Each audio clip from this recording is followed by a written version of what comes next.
আউযু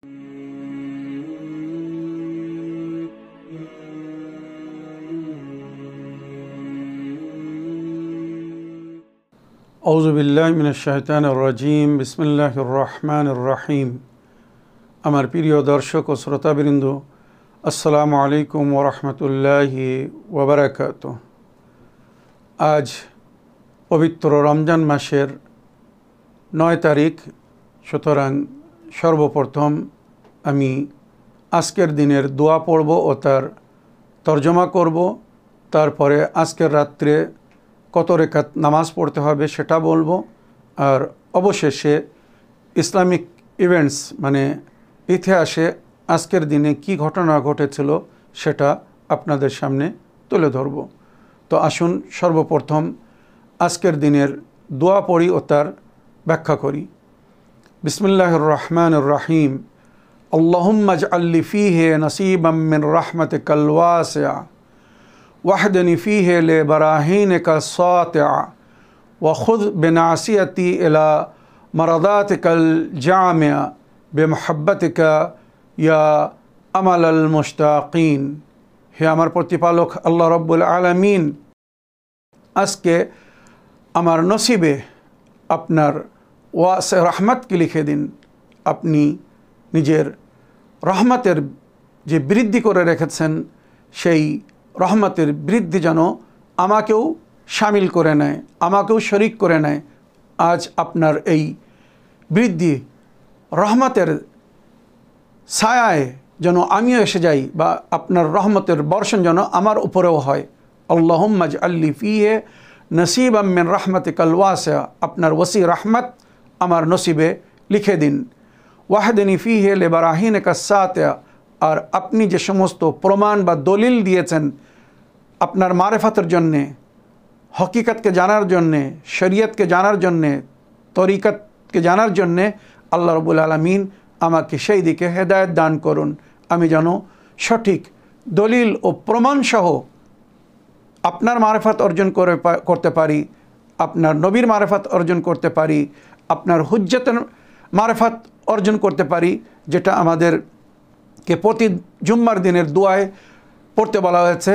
এই যুগে বিশেষ করে ইমাম জামান আলাইহিস সালামের গায়বাতের যুগে দোয়ায়ে মারেফাতে ইমামে জামান, আল্লাহুম্মা আররিফনি নাফসাক ফাইন্নাকা ইন লাম তুআররিফনি নাফসাক লাম আরিফ রাসূলাক। আল্লাহুম্মা আররিফনি রাসূলাক ফাইন্নাকা ইন লাম তুআররিফনি রাসূলাক লাম আরিফ হুজ্জাতাক। আল্লাহুম্মা আররিফনি হুজ্জাতাক ফাইন্নাকা ইন লাম তুআররিফনি হুজ্জাতাক যালালতু আন দীনি। আল্লাহ রাব্বুল আলামিন আপনার মারেফাত দান করুন। যদি আপনার মারেফাত না পাই তো আপনার রসুলের মারেফাত কী করে পাবো? আপনার রসুলের মারেফাত দান করুন। যদি আপনার রসুলের মারেফাত না পাই তো আমি আপনার হুজ্জতকে কী করে চিনব? আপনার হুজ্জতের মারেফাত দান করুন।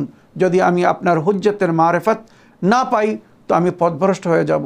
তো আল্লাহ রাব্বুল আলামিন যে সমস্ত দলিল ও প্রমাণের মাধ্যমে এই সমস্ত জিনিস আমাদেরকে জানতে বলেছেন, মারেফাত অর্জন করতে বলেছেন, আমরা আজকে আল্লাহর কাছে দোয়া করছি যে আল্লাহ সেই সমস্ত দলিল এবং বুরহানের মাধ্যমে আমার হেদায়েত করুন। ওয়াখুদ বিনাসিয়াতি ইলা মারাদাতিকাল জামিআ, আর আপনার পরিপূর্ণ মর্জি পাওয়ার জন্যে আমাকে জোর করে ধরে নিয়ে যান। ওয়াখুদ বিনাসিয়াতি, নাসিয়াতি মানে কারুর নাক ধরে টেনে আনা, এটা দুয়ার ভাষা বলছি। বাস্তবে যেটা এইভাবে বলা হয়েছে যে আমাকে জোর করে আপনি টেনে নিয়ে আসুন আপনার মর্জির দিকে, মানে আমি যেন আজকের দিনে আপনার মর্জির বিরুদ্ধে না যাই। তাই তার জন্য যদি আমাকে জোর করে ধরে নিয়ে আসতে হয় তো আমার প্রতিপালক আপনি আমাকে জোর করে ধরে নিয়ে আসুন, মানে নাক ধরে নিয়ে আসুন, মানে আমাকে বাধ্য করে নিয়ে আসুন আপনার মর্জির দিকে, ওই কাজের দিকে যে কাজ করলে আপনি খুশি হবেন, রাজি হবেন বা আমি আপনার মর্জি পাবো। তো খুজ বিনাসিয়াতি ইলা মারাদাতিকাল জামিআ, আপনার পরিপূর্ণ মর্জি পাওয়ার জন্যে আমাকে নিজের দিকে ধরে নিয়ে আসুন। ইয়া আমালাল মুশতাকিন বেমহাব্বাতিকা ইয়া আমালাল মুশতাকিন, আপনার ভালোবাসার মাধ্যমে, যে ভালোবাসা আমি আপনার প্রতি রাখি, সেই মায়া, সেই মহব্বতের মাধ্যমে, বা আপনি যে একটা ভালোবাসা রাখেন, মহব্বত রাখেন নিজের বান্দাদের থেকে, সেই ভালোবাসার মাধ্যমে আমাকে নিজের মর্জির দিকে টেনে নিয়ে আসুন। ইয়া আমালাল মুশতাকিন, এই সমস্ত অপেক্ষাকারী বা আশাকারীদের আশা আমি যেন নিরাশ না হই, আমাকে নিরাশ করবেন না, আমার আশাকে পূরণ করবেন। অর্থাৎ আজকের দিনে আমার নসিবে আপনার রহমত লিখে দিন, বা দলিলের মাধ্যমে যেন আমি আপনার মারেফত অর্জন করতে পারি, বা যে সমস্ত জিনিসগুলো আমাদেরকে দলিল সহ জানতে বলা হয়েছে আমরা সেইগুলো যেন জানতে পারি।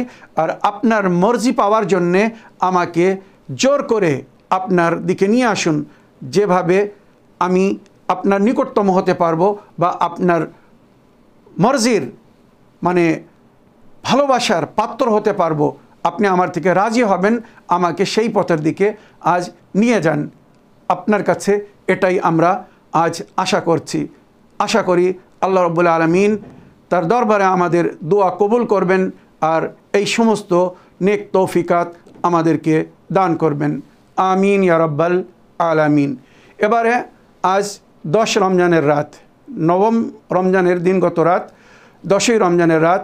আজকের রাত্রে আমাদেরকে 20 রেকাত নামাজ পড়তে বলা হয়েছে। 10 রমজানের রাত্রে 20 রেকাত নামাজ পড়তে বলা হয়েছে। সকালের নামাজের মতো 2 রেকাত করে এই নামাজটি পড়তে হবে। নিয়ত হবে আমি 10ই রমজানের রাতের 2 রেকাত নামাজ পড়িতেছি কুরবাতান ইলাল্লাহ।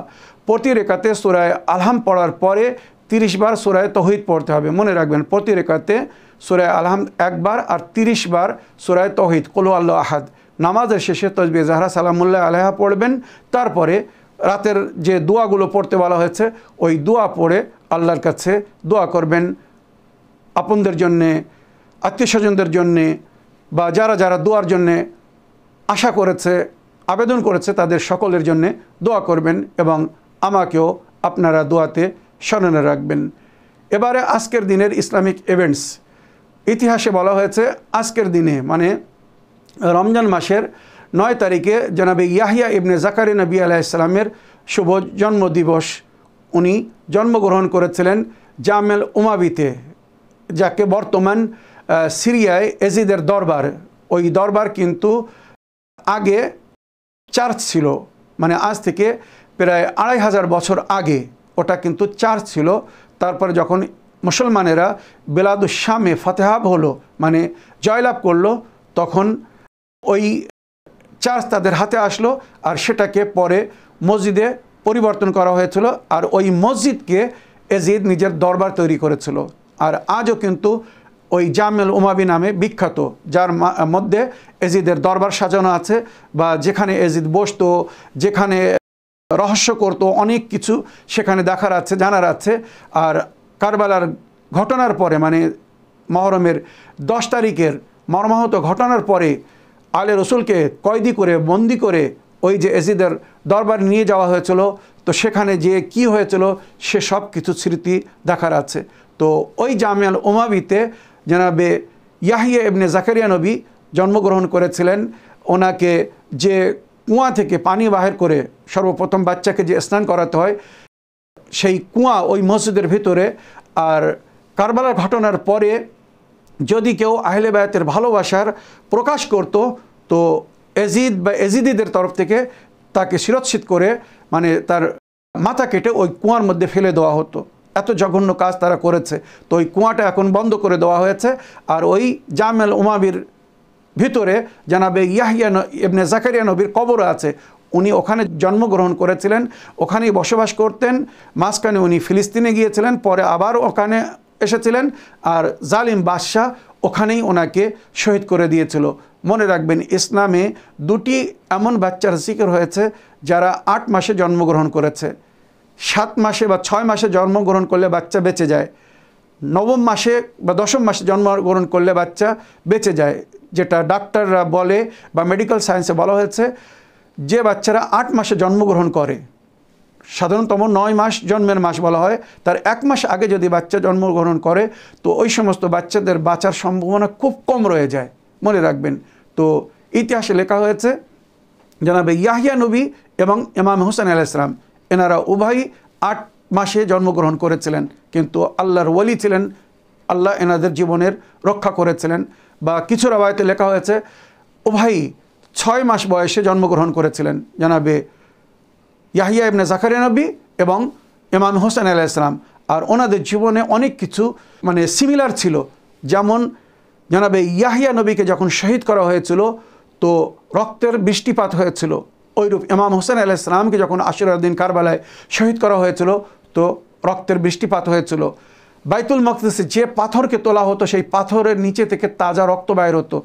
এগুলো আল্লাহর ওলিদের বা নিষ্পাপ বান্দাদের যখন হত্যা হয় তো এইভাবে জমিন ও আসমান দুঃখ প্রকাশ করে। তো ইয়াহিয়া নবী যখন শহীদ হয়েছিলেন তো ওনার জন্য জমিন আসমান কেঁদেছিল, দুঃখ প্রকাশ করেছিল। ওইরূপ ইমাম হোসেন আলাইহিস সালাম যখন শহীদ হয়েছিলেন তো এই জমিন ও আসমান ওনার জন্যও দুঃখ প্রকাশ করেছিল বা কেঁদেছিল। তো ইসলামিক ইভেন্টস হিসাবে আজকের দিনে জনাবে ইয়াহিয়া ইবনে জাকারিয়া নবী জন্মগ্রহণ করেছিলেন। আপনাদের সকলকে ইয়াহিয়া ইবনে জাকারিয়া নবীর শুভ জন্মদিবস উপলক্ষে আন্তরিক অভিনন্দন ও মোবারকবাদ জানিয়ে আজকের এপিসোডকে এখানে শেষ করলাম। ওয়া আখিরু দাওয়ানা আলহামদুলিল্লাহি রাব্বিল আলামিন। ওয়াসসালামু আলাইকুম ওয়া রাহমাতুল্লাহি ওয়া বারাকাতুহু।